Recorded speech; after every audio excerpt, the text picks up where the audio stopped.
أعزائي المتابعين، أهلا وسهلا بكم في حلقة جديدة من برنامجكم السومري. وياكم محمد الحرب العقاري المجاز. بحلقة اليوم راح نناقش تأثير الكريدت سكور على الأمور المادية بحياتك. ابقوا ويانا.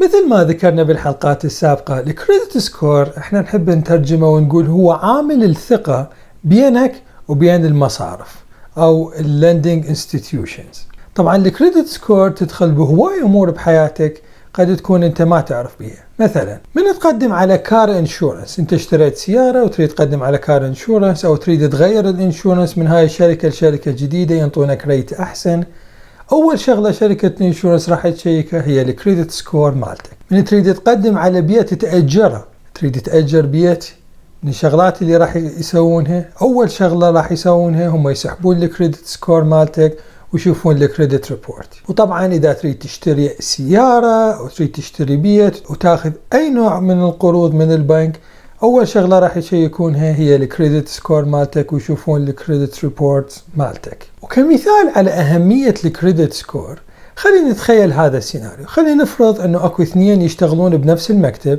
ويستلمون نفس الراتب وحياتهم ثابتة ومستقرة. الفرق الوحيد أنه الشخص A الكريدت سكور مالته 620 والشخص B الكريدت سكور مالته 750 أو 750. اثنينهم يردون يروحون للبنك ويقدمون حتى يشترون بيت، حابين هم يشترون بيت صغير كل شخص يعني، ومقدرين انه هم البيت اللي يردون يشترونه راح يكون سعره حوالي 200 ألف دولار كمثال. طبعا الشخص الأول راح يقدم أوراقه، راح يسحبون الكريدت سكور مالته يشوفون انه هي الكريدت سكور 620، راح يوافقون ينطونه هذا القرض 200 ألف.